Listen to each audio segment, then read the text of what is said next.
वर्षावर 2026 दिवस 29. यामध्ये आपले स्वागत आहे.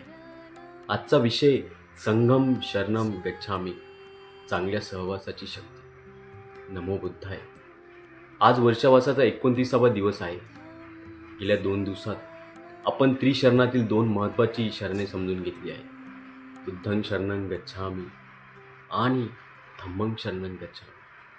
आज आपण त्रिशरणातील 3रे शरण जाणून घेऊया, संघम शरणम गच्छामी. पण संघ म्हणजे नेमके काय आणि संघाला शरण जाण्याचा आपल्या जीवनाशी काय संबंध आहे?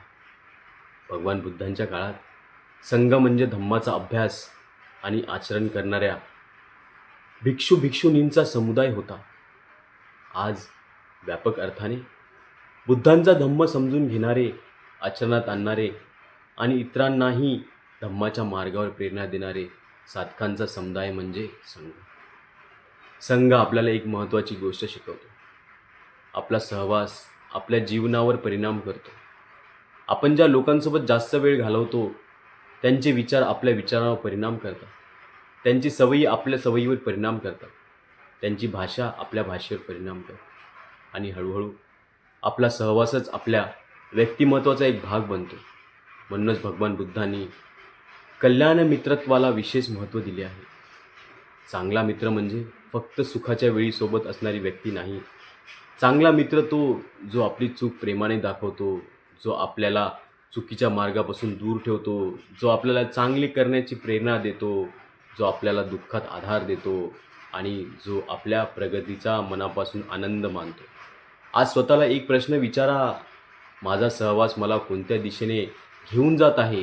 जर आपल्या सहवासामुळे मनात करुणा वाढत असेल, राग कमी होत असेल, वाईट सवयी कमी होत असतील, ज्ञान आणि चांगल्या विचारांची आवड वाढत असेल, तर तो कल्याणकारी सहवास आहे.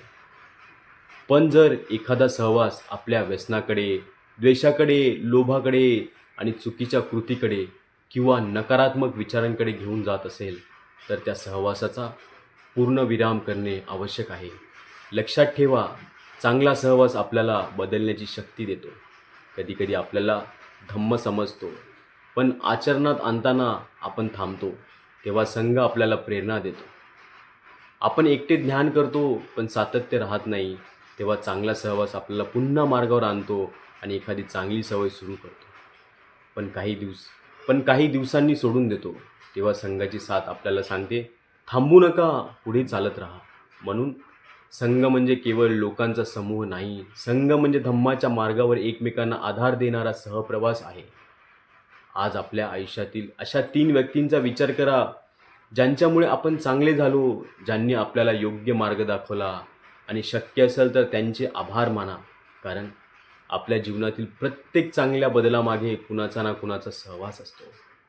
आजचा संकल्प, मी चांगला सहवास निवडीन, इतरांशी कल्याण मित्र बनेन आणि माझ्या सहवासातून प्रेम, करुणा, प्रज्ञा आणि सदाचार वाढवण्याचा प्रयत्न करीन. आजचा समारोप, आज आपण त्रिशरणातील 3रे शरण समजून घेतले आहे, संघम शरणम गच्छामी. बुद्ध आपल्याला प्रेरणा देतात, धम्म आपल्याला मार्ग दाखवतो आणि संघ आपल्याला त्या मार्गावर साथ आणि आधार देतो. म्हणून चांगले विचार निवडा, चांगला सहवास निवडा आणि स्वतःही इतरांसाठी चांगला सहप्रवासी बना. भगवान बुद्धांचा धम्म आपल्या जीवनात प्रज्ञा, करुणा आणि मैत्री निर्माण करू. आपला सहवास समाजासाठी चांगला, मंगलमय ठरवो. सर्वांचे कल्याण हो, सर्वांचे मंगल हो, सर्व प्राणी सुखी हो. साधू साधू साधू.